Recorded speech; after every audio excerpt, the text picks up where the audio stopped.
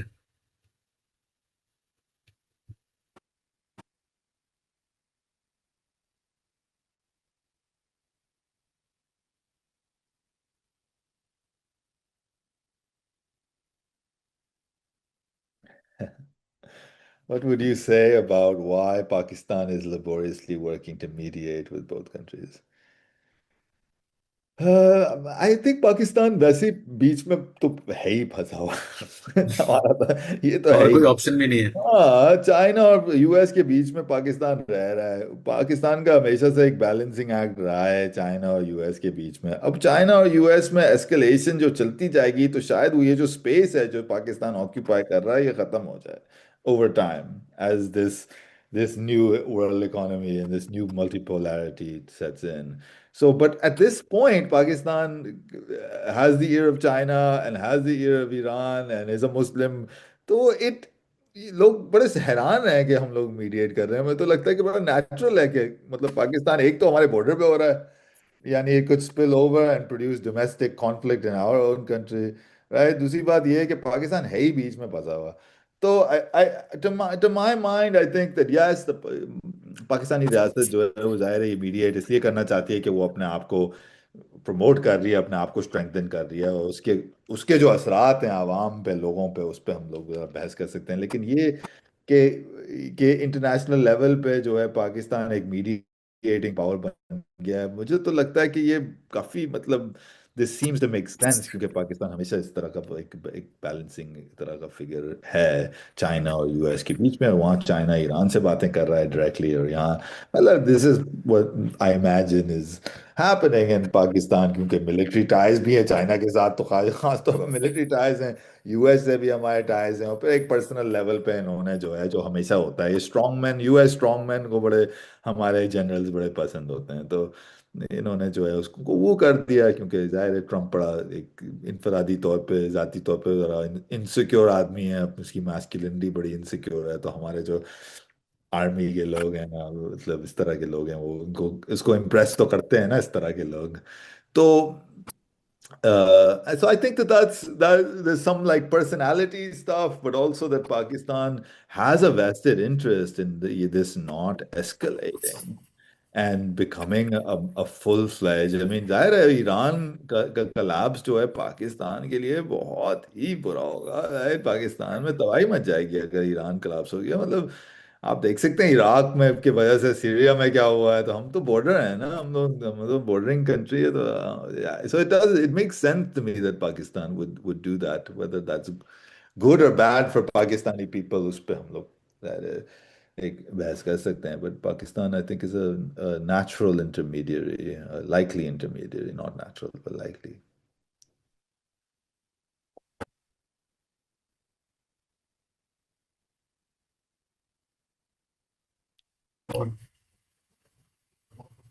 I think time ہمارا کتنا رہ گیا ہے ڈاکٹر ہما؟ میرے خیال سے کافی تفصیلی گفتگو ہو گئی، اور آپ دونوں کا ارتقا کی طرف سے بہت شکریہ. ارسلان نے جو ہے ڈاکٹر ارسلان نے شروع کیا کلونیلزم سے، اور colonialism and liberalism and neo liberalism, اور اس کے بعد جو ہے ایکو فاشزم، اور بہت ساری چیزیں، بہت سارے اسپیکٹس جو ہیں وہ آئے. اور اکنامک فیکٹر کے اوپر بھی بہت خاص طور سے کیپٹلزم کی جو چیزیں ہیں اور تھرو آؤٹ ہسٹری کیپٹلزم نے جس طرح سوسائٹیز کے اوپر افیکٹ ڈالا ہے اور پولیٹیکل پاورز کے اوپر، تو وہ بہت ڈیٹیل میں کیا. اور اردو میں ہم ایک محاورہ کہتے ہیں نا کہ دریا کو کوزے میں بند کرنا، تو وہ جو ہے ارسلان نے ڈاکٹر ارسلان نے ایک اتنے ٹائم میں جو ہے بہت اس کی ہسٹوریکل نیٹو امریکن سے لے کے ابھی تک جو ہو رہا ہے اس کے اوپر بھی بات کر لی. تو ڈاکٹر نعمان آپ کا بہت شکریہ کہ آپ نے اس چیز کو گفتگو کو اور آگے بڑھایا اور اس میں ڈفرینٹ اسپیکٹ جو ہے اسپریچول اور اس کے مورل ویلیوز اور اس کے حوالے سے بھی بات کی.